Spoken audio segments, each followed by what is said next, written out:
Meditaciones sobre el tarot. Un viaje hacia el hermetismo cristiano. Presentación de Robert Spemann. Los tiempos parecen estar maduros para que salga a la luz este libro. No sabemos si admirar más los azarosos caminos recorridos por estas 22 cartas de ultratumba hasta su publicación en alemán por la editorial Herder, Basilea 1972, o la ciega seguridad con la que sin propaganda alguna han hallado a sus destinatarios, esos amigos desconocidos a quienes van dirigidas, hombres y mujeres de muchos países y continentes, ancianos y jóvenes, seguidores de un credo católico dogmático, adeptos de una libertad de espíritu teosófica o antroposófica, mas todos partícipes de un afán común: averiguar el significado de la antigua palabra sabiduría. Para llegar a comprender la fuerza de atracción, a la vez dulce e inexorable, que emana de estas meditaciones, es preciso acudir por algún tiempo a la escuela del maestro que nos las brinda. Sus ejercicios nada tienen que ver con la ciencia ni con la fe. No hay en ellos ni argumentación metódica ni huella de dogmatismo. No reivindican una objetividad universalmente válida o en toda circunstancia verificable, pero tampoco presentan una mera experiencia subjetiva sin aspiraciones a la verdad. Los enseñan a ver de un modo determinado, los llevan de la mano por los senderos tradicionales de cierto tipo de visión, una visión que en nuestra cultura a menudo aparece espantosamente atrofiada. Se trata de una visión de fenómenos primordiales y analogías esenciales. Esta visión ni puede ni está llamada a ocupar el puesto de la ciencia o de la fe cristiana. A entrambas les sirve más bien de base y de raíz común. Al atrofiarse esta, la ciencia y la fe degeneran inevitablemente. La ciencia se vuelve destructiva y la fe exangüe. La visión de las analogías precede a toda ciencia. El uso de conceptos solo es posible cuando las cosas y acontecimientos se perciben como análogos. Todos vemos tales analogías. Lo que importa es aprender a distinguir las analogías esenciales, es decir, los fenómenos primordiales. Por ejemplo, allí donde no se llegue a apreciar el fenómeno del ser viviente, de la planta, del animal, o la belleza de una obra de arte, cualquier explicación científica acabará sencillamente por desfigurar dichos fenómenos o relegarlos al plano de visiones meramente subjetivas y sin importancia. La forma actual del pensamiento científico se caracteriza por esa falta de percepción y la correspondiente tendencia destructiva. La actual anemia de la fe resulta de la misma carencia. La fe ha renunciado hoy en gran parte a su pretensión cognoscitiva, la de interpretar en un sentido tan genuino como sustancial el mundo, la vida y la historia. A menudo tolera que el contenido más íntimo de los sucesos relativos a la salvación le sea declarado por una ciencia radicalmente incompetente en lo que toca a este hecho de índole única, quedando así ella misma reducida a una simple actitud, una determinada forma de motivación moral. El conocimiento que viene de la fe, la gnosis, vive precisamente como todo conocimiento, de un ver primordial. Venid y lo veréis, responde Cristo a la pregunta de sus primeros discípulos: Maestro, ¿dónde moras? Hemos visto su gloria. Tal es el testimonio con el que el Evangelio de Juan inaugura su mensaje. El conocimiento científico vive de la visión de analogías horizontales. La visión en que se apoya la fe se sustenta de analogías verticales. Lo que está abajo es como lo que está arriba, y lo que está arriba es como lo que está abajo. Las 22 cartas que nos ocupan no son todas ellas sino una exégesis de esta sentencia de la tábula esmaragdina. Solo si en esas palabras se encierra una verdad, tendrá sentido cualquier discurso sobre Dios, y no será el nuestro un hablar hueco, abstruso e incoherente, pues a Dios mismo nadie lo ha visto jamás.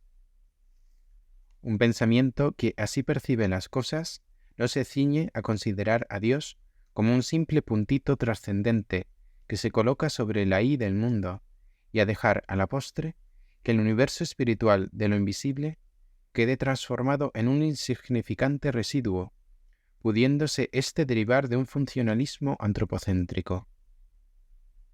La realidad del cielo, de las potencias celestiales y los gloriosos serafines no se le descubre a quien comienza por la célebre navaja de afeitar de Occam, es decir, por la pregunta: ¿acaso no podemos arreglárnoslas sin suponer su existencia? Esta actitud, esta reducción del tesoro de la realidad a aquello sin lo que no podemos arreglárnoslas, nos lleva de momento a exterminar en la tierra búfalos y elefantes, y nos hará acabar de aquí al año 2000 con algunas decenas de millares más de especies naturales. La riqueza del mundo espiritual, a la que el autor de estas meditaciones nos permite echar alguna que otra mirada, se halla, por suerte, a salvo de nuestros desmanes. No nos disminuimos a nosotros mismos, sin embargo, con un reduccionismo teológico igualmente destructor. Los grandes portavoces del idealismo alemán, Schelling, Franz von Baader, Hegel, no ignoraban que también la filosofía degenera en pura ciencia formal, sin esa visión de transparencia y analogía de los fenómenos. Por ello, dieron entrada en sus obras, más o menos expresamente, a tradiciones portadoras de otro pensamiento, las tradiciones hermética, gnóstica y teosófica. Tales tradiciones permitían conciliar las verdades de la fe cristiana con lo que ordinariamente sabemos acerca del mundo. El autor de las 22 cartas que aquí publicamos se sitúa en esta tradición europea de sabiduría. Dada la asombrosa similitud de auténticas experiencias espirituales en todas las épocas y culturas, la tradición que acabamos de mencionar engloba también elementos oriundos del Extremo Oriente, mientras que por otra parte, la mayoría de las importaciones asiáticas hoy tan en boga se apoyan en un profundo desconocimiento de la historia occidental de la visión meditativa, y por eso tampoco ellas son comprendidas a fondo. Esta ignorancia no es casual.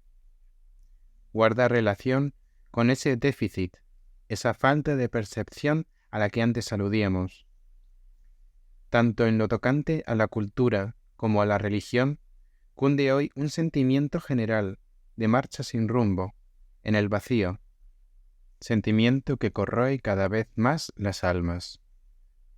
Contra él combaten estas 22 cartas, trayéndonos esa especial visión de las cosas a la que damos el nombre de sabiduría.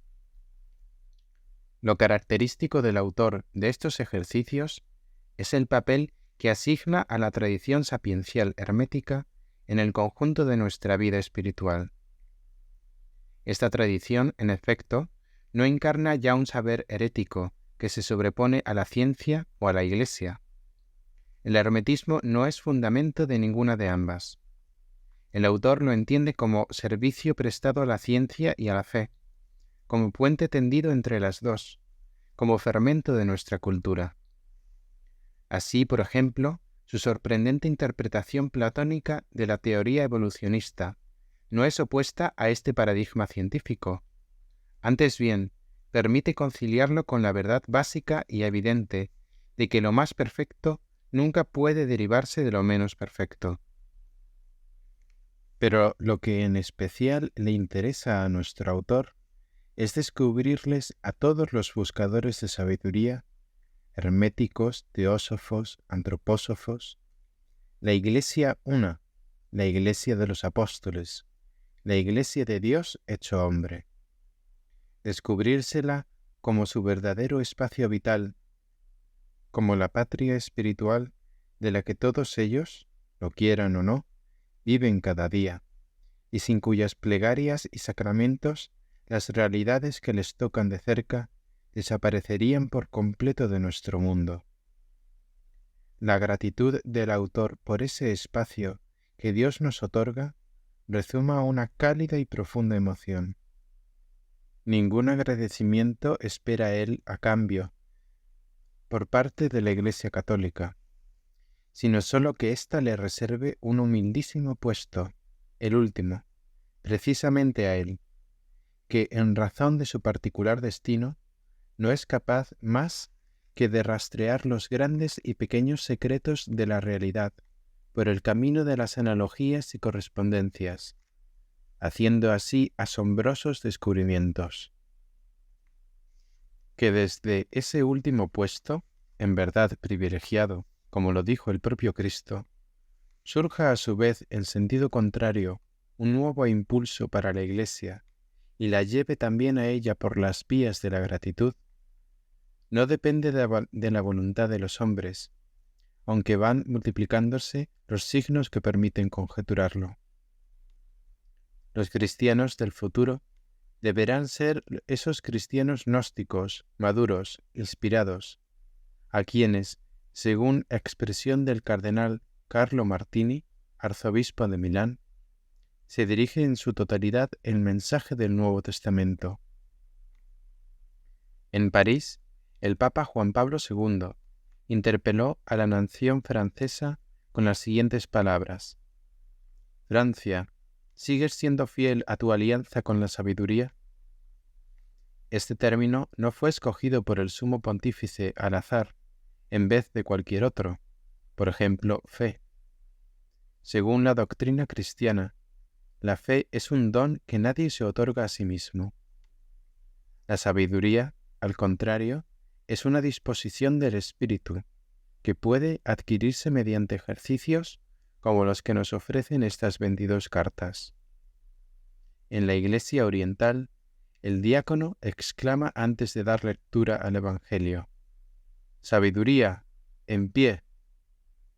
Y más adelante, al iniciarse la celebración propiamente dicha de los sagrados misterios: «Permanezcamos decorosamente en pie».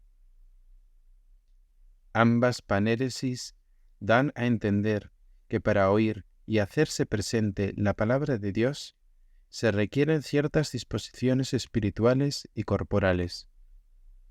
Estas mismas disposiciones impiden el hundimiento de una civilización. Fin de la presentación de Robert Spemann.